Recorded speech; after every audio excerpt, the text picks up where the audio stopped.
Assalamualaikum warahmatullahi wabarakatuh. Innal hamdalillah wassalatu wassalamu ala Rasulillah amma ba'da. Allahumma shalli ala sayyidina Muhammad wa ala ali sayyidina Muhammad. Kaum muslimin muslimat rahimakumullah.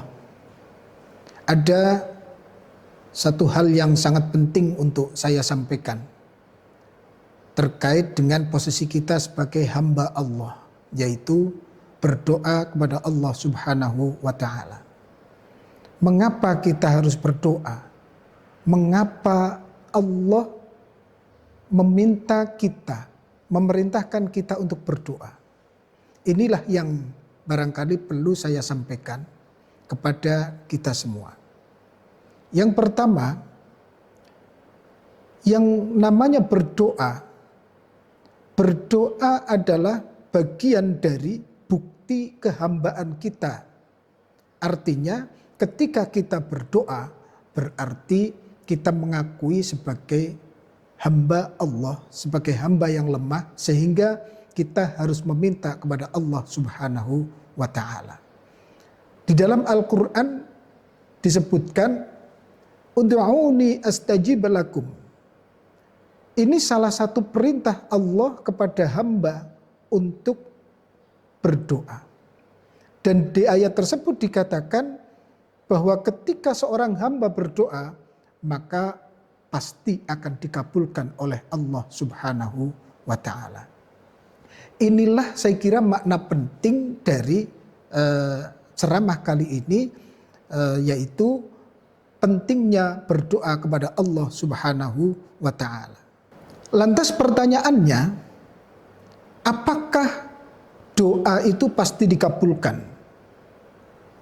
Seperti yang tadi sudah saya sampaikan, ayat di atas yang saya bacakan tadi, Allah menjamin bahwa doa itu akan dikabulkan. Hanya saja banyak sekali orang yang menduga bahwa doa itu ada yang tidak dikabulkan. Padahal Allah sudah menjamin doa itu dikabulkan. Maka supaya doa-doa kita itu dikabulkan oleh Allah Subhanahu wa ta'ala, ada beberapa adab, ada beberapa hal etika yang perlu diperhatikan supaya doa kita itu betul-betul dikabulkan oleh Allah Subhanahu wa ta'ala. Yang pertama, agar doa kita dikabulkan oleh Allah adalah kita harus memulai doa itu dengan memuji kepada Allah. Misalnya dengan lafal hamdalah, alhamdulillahi rabbil alamin. Mengapa kita harus memuji kepada Allah? Karena yang namanya memuji kepada Allah itu berarti bentuk pengakuan kita bahwa Allah itu maha kuasa. Memuji itu berarti kita mengakui bahwasanya Allah itu memiliki segala sesuatu, sehingga kita harus meminta kepada Allah. Itu yang pertama. Maka sekali lagi, supaya kita dapat mengetahui atau merasakan bahwa doa itu dikabulkan, pastikan doa itu diawali dengan memuji kepada Allah Subhanahu wa ta'ala. Kemudian yang kedua,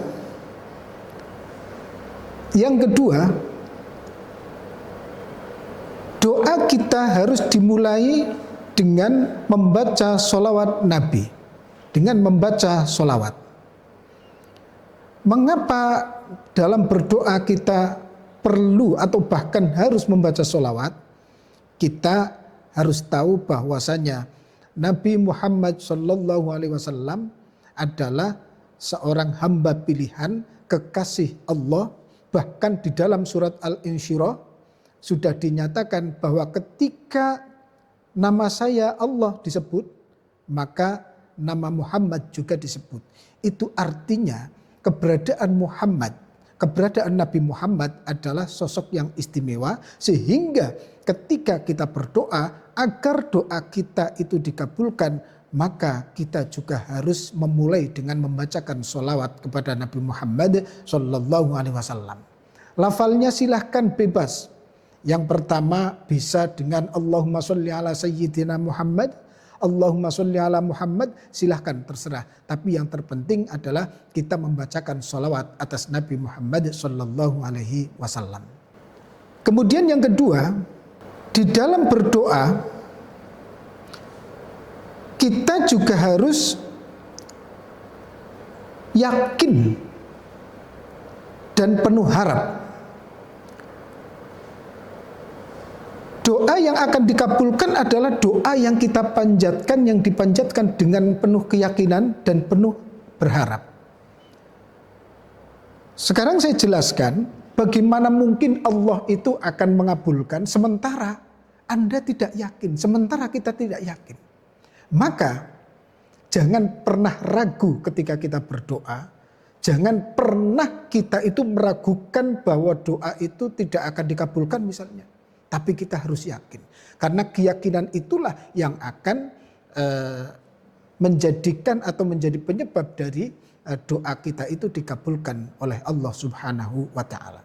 Selain dari kita meyakini, kita penuh dengan keyakinan, kita juga harus penuh harap. Mengapa kita juga harus penuh harap? Karena yang namanya berdoa itu adalah meminta. Berdoa itu memang mengharap pemberian Allah. Maka ya tunjukkan kalau kita itu memang membutuhkan. Tunjukkan kalau kita itu membutuhkan apa yang kita minta dari Allah Subhanahu wa ta'ala. Nah, sehingga etikanya di sini untuk menunjukkan bahwa kita itu penuh harap, bahwa kita itu berharap, maka kita harus berdoa dengan rendah diri. Yang ada salah satu tuntunan para ulama, salah satu dari cara agar kita menunjukkan kita itu berharap, yaitu dengan cara menangis. Ada salah satu hadis Nabi yang disebutkan abku. Jadi di dalam berdoa kita itu diminta untuk menangislah, karena menangis itu menunjukkan bahwa kita itu penuh harap. Perintahnya Nabi Muhammad SAW mengatakan, abku fa illam tabku fatabakau. Menangislah kamu ketika berdoa kepada Allah. Kalau kamu tidak bisa menangis, maka pura-puralah menangis. Ini makna penting dari berharap. Sehingga karena memang betul-betul membutuhkan dengan penuh harap, maka insya Allah Allah akan mengabulkan permintaan kita atau mengabulkan doa kita. Salah satu hadis Rasulullah SAW yang menuntun kita atau menunjukkan kepada kita mengenai doa agar dikabulkan, yaitu ud'ullaha wa antum muqinuna bil ijabah. Berdoalah kepada Allah dalam keadaan yakin akan dikabulkan. Ini yang tadi sudah saya jelaskan. Oleh karena itu sekali lagi ketika kita berdoa maka pastikan keyakinan kita betul-betul kita berdoa dengan penuh keyakinan kepada Allah Subhanahu wa ta'ala.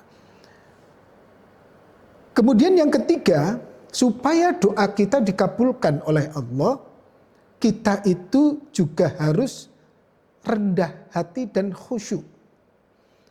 Ada satu ayat Allah di dalam Al-Quran, yaitu surat Al-A'raf ayat 55, dikatakan di sana, ud'u rabbakum tadarru'an wa khufyah. Berdoalah kalian kepada Allah, kepada Tuhanmu dalam keadaan rendah diri dan lembut. Berdoalah kepada Tuhanmu dengan rendah hati dan suara yang lembut. Ini perintah Allah. Jadi sebetulnya doa yang diperintahkan oleh Allah, petunjuknya juga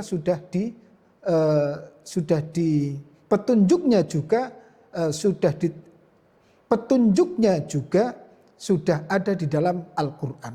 Kita tinggal hanya mengaplikasikan atau menerapkan seluruh petunjuk-petunjuk berdoa agar doa-doa kita itu dikabulkan oleh Allah Subhanahu wa taala. Kaum muslimin muslimat rahimakumullah, yang selanjutnya agar doa kita dikabulkan oleh Allah adalah bahwasanya ketika kita berdoa, selanjutnya kita juga harus menjaga kehalalan kita, menjaga kehalalan dan kebaikan diri kita. Artinya setelah kita berdoa, maka kita masih harus ikhtiar, antara lain kita harus menjaga seluruh makanan kita menjadi seluruh makanan kita adalah makanan yang halal. Semua termasuk pakaian, apapun yang kita kenakan harus terjaga kehalalannya. Ada satu hadis Rasulullah SAW mengatakan, Ya Rabb, Ya Rabbi, 2 kali. Dikatakan Ya Rabbi, Ya Rabbi, 2 kali. Wa mat'amuhu haramun, wa mashrabuhu haramun, wa malbasuhu haramun. Fa inni yustajabu lidzalik. Bagaimana mungkin doa dikabulkan jika yang dikonsumsi dan pakaian yang dipakai adalah dari sesuatu yang haram. Jadi kehalalan yang ada pada diri kita itu juga mempengaruhi dikabulkan atau tidaknya doa kita. Oleh karena itu kita harus menjaga segala makanan, segala hal yang kita kenakan agar berasal dari segala sesuatu yang halal. Yang terakhir yang ingin saya sampaikan adalah ketika kita berdoa atau bahkan setelah kita berdoa, kita tidak boleh berputus asa. Ada satu rahasia yang ingin saya sampaikan, bahwa misalnya orang menduga doa kita tidak dikabulkan. Sudah berdoa tapi tidak dikabulkan. Ada satu rahasia. Ada beberapa kemungkinan. Kemungkinan pertama, bahwa ketika doa kita seperti tidak dikabulkan, sebetulnya bukan tidak dikabulkan, melainkan doa kita dikabulkan dalam bentuk yang lain. Misalnya untuk menutup kekurangan-kekurangan yang ada pada diri kita, supaya kita itu siap menerima apa yang kita inginkan. Itu yang pertama, kemungkinan yang pertama. Kemungkinan yang kedua, pasti dikabulkan, akan tetapi dikabulkannya mungkin nanti di akhirat. Nah, sehingga sekali lagi kita dalam berdoa, bahkan setelah kita berdoa, kita tidak boleh berputus asa. Itulah yang dapat saya sampaikan. Semoga bermanfaat. Syukron wa tumtum fil khairi wal barakati was sihhati wan najah. Assalamualaikum warahmatullahi wabarakatuh.